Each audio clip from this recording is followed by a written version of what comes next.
Sin que nos demos cuenta, nosotros tenemos la capacidad, Salim, de poder decir algo acá en castellano y acá algo en guaraní, así en fracciones de segundo.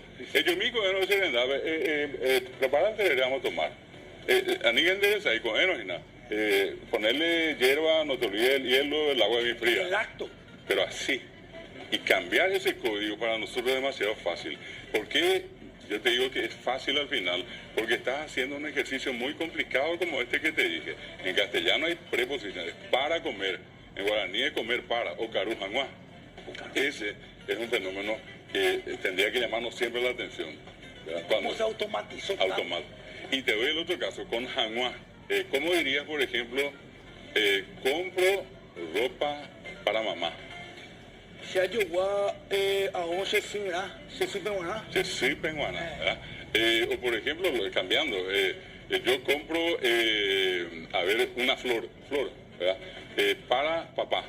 Se llegó a tengo se tuvo peruana. Ahí está. Se tuvo o se rupe guana, pero va a ir original, guana. Guana. Vos dijiste, en el caso de mamá. Esto es diferente. Claro, yo va a o se sirve guana, es guana acá. ¿Por qué no dijiste janguá? Si janguá es para. También. Y resulta que cuando vos usás con nombres, no decís janguá, decís guana. Se sirve en guana. Nadie dice. Se me ocurre decir janguá. Ni se te ocurre. Automático. Entonces, nadie dice, oye, va hoy sirve janguá. Oye, va y botí y tú vas en guana. Pero nadie se fija, nadie dice janguá. Decimos ya guana. Y ese es un fenómeno interesantísimo. Somos capaces de distinguir sin hacer ningún esfuerzo cuando tenemos un verbo y cuando tenemos un sustantivo o un nombre.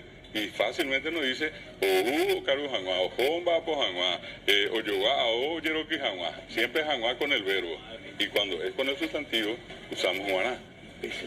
Esas son cosas que la gente tiene que saber. Está metidita ahí. Claro, y que todos sabemos. Entonces, muchas veces... No tan dejada que está muy presente el guaraní en nuestra psiquis.